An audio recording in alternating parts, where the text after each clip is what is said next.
Mana lebih baik, nak simpan RM100 sebulan ataupun nak simpan 1 gram setiap bulan? Sebenarnya soalan ni sama saja kalau kita tanya balik pada diri kita. Nak simpan RM1 ataupun nak simpan RM100? Konsep simpanan ni sebenarnya mudah je.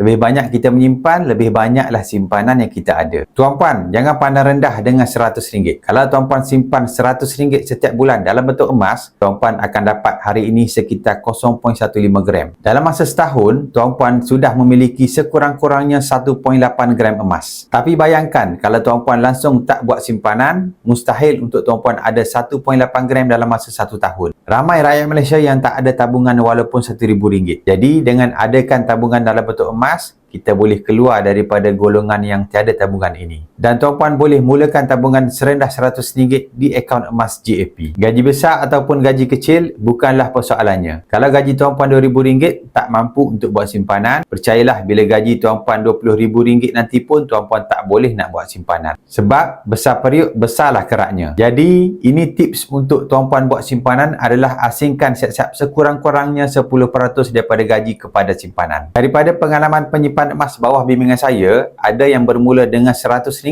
sahaja setiap bulan. Tapi, akhirnya pada hujung tahun, mereka bukan sahaja ada 1.8 gram, malah ada yang 5 gram, ada yang boleh simpan sehingga 10 gram. Inilah keajaiban bila menyimpan dalam bentuk emas. Jadi, sekiranya tuan-puan nak bermula, boleh isikan detail di borang sign up. InsyaAllah, saya sedia bantu sebaiknya.